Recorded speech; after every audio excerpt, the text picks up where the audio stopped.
On 16th May, Parliament adopted and passed a 72 trillion shilling budget for financial year 2024-2025, which had been expanded by a corrigenda of 14 trillion shillings tabled at the last minute. Following the appropriation, Finance Minister Matia Kasaija presented the budget to the public on 13th June, and what was left was the President to sign it. Of the national budget.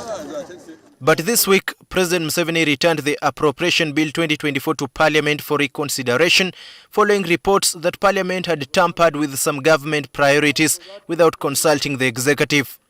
Museveni specifically wants Parliament to reinstate the 750 billion shillings that the House reallocated. It is returning at a time when today is the last day of the financial year 2023-2024, and tomorrow is the beginning of the new financial year. So our worries are in terms of those major areas that for the first time in our history we are starting a new financial year without an approved budget. However, Mukunda says the return of the Appropriation Bill of 2024 presents Parliament with an opportunity to correct erroneous budget allocations, which he says stood to benefit only a few people instead of the rest of Ugandans. For example, 30.9 billion as salaries for cultural leaders.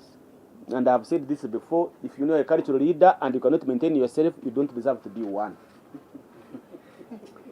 8 billion for iron sheets, maize seeds and ox plows. We know what people have done to Karamoja.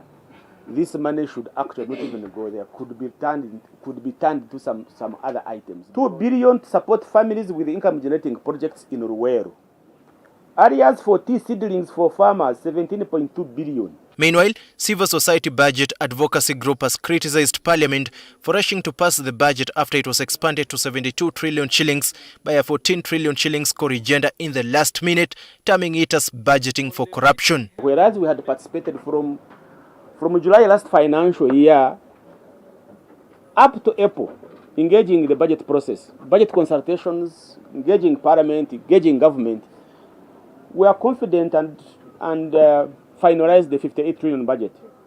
But in 2 hours' time, a corrigenda came into place. Now Parliament has been recalled from recess and MPs are expected to sit on Tuesday to reconsider the appropriation bill. Daniel Kibet, NTV, Weekend Edition. And granted the mayors in your presence.